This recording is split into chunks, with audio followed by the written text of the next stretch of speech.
Welcome back to my YouTube channel. Make sure to like and subscribe to the channel for more interesting stories like these. Now, let's get into today's story video. My 24 female friend 24 female told me she cheated with a married man 37 male. In other words, I'd known Abigail 24 female since we were children. A huge group of people, including a married couple, James 37 male and his wife, had just returned from an international vacation with which she had just returned. Wyatt, 25-year-old male, her boyfriend, did not accompany her, and I did not accompany her. Today, when I was meeting up with Abigail and catching up on her travels, she revealed this shocking revelation to me. Abigail and James, it seems, were inebriated one night and became romantically involved. They didn't make any physical contact, but she did speak to him verbally about it. His wife was sick, so he had her in another room with him. This is all unknown to the wife and Wyatt, and neither couple is in an open relationship with the other. Abigail and James have made the decision to keep this knowledge confidential, although obviously she told me. They're still in touch, but it's just on a purely platonic basis. The fact that there is no emotional connection and that it was only a drunken vacation, in Abigail's perspective, is not a major problem, and she doesn't feel horrible about it, she says. I questioned her about why she didn't just tell Wyatt what had occurred if it wasn't such a big issue, and she said it wasn't. She said that this is due to the fact that he would be furious. All of this is making me feel a little uneasy. I've seen Abigail cheat on a few men in the past, but it was always at the end of those relationships, just as she was ready to walk away from her commitments to them. For clarification, I didn't learn about her adultery until after she'd already discarded those people, which was months or years after she'd gotten back together with me. She is extremely serious about Wyatt and has spoken with him about marriage and having children.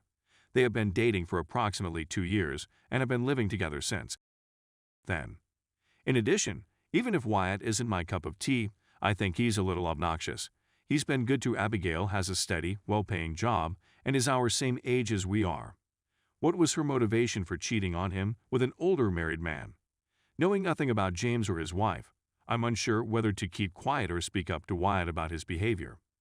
Because I'm the only one Abigail has told, she will obviously know that he found out about it via me, and it will very certainly have a negative impact on our relationship.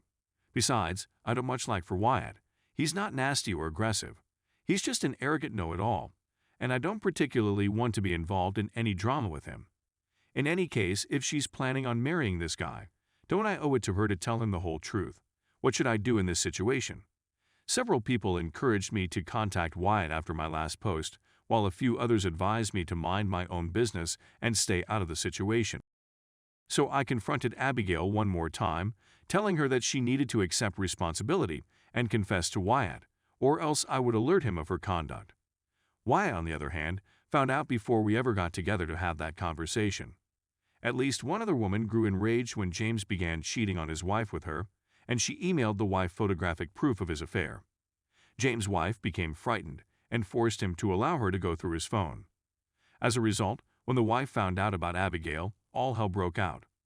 Wyatt received a call from the wife. Apparently, Wyatt and James are family friends, something I was unaware of at the time. He got in his car and went over to James' house to confront him in person. A brawl ensued, and Wyatt wound up in the police station as a result. Abigail called me in tears, pleading with me to give her a ride to the police because Wyatt had driven their car to James' place of business.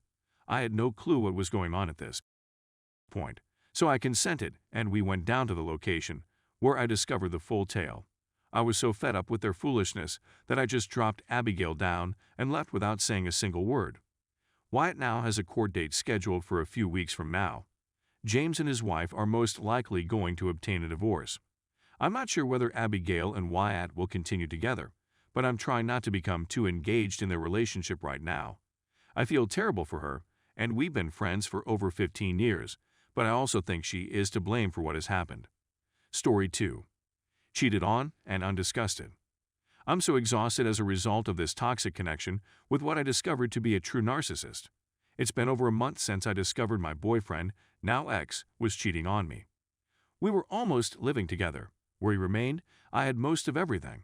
It's like my second home.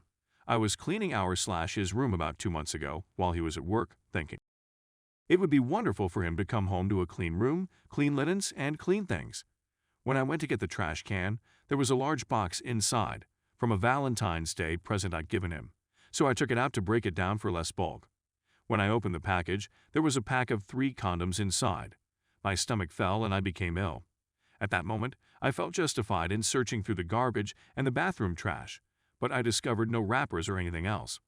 I went to check our drawer where we store the lubricant and condoms, all the same kind, even the box in the garbage, and discovered that the original ones we'd purchased were still there, but they were mixed up with various dates. Yes, I checked. As I continued to look around the room, I saw that one of our photo frames had been twisted, which made me feel even worse. Right after that, I texted him and told him I wasn't looking through his trash, but that I found that pack, and he sounded alarmed that I was asking him, and he said I was being too abrasive, that he wouldn't do something like that, and that if I truly believed he hated me that much, he would do something about it. I trusted him and gave him the benefit of the doubt. I thought the greatest, yeah, we didn't use condoms all the time, but we did once in a while. Granted, I wasn't comfortable at that time, and there was always the "what if I'm right" voice in my brain. After 2 weeks on a day off when we were out, I went to grab some socks from the drawers and saw additional condoms, but they were separate from the condom drawer, and I questioned, "Why are these here?" He acted silly, and I didn't think anything of it.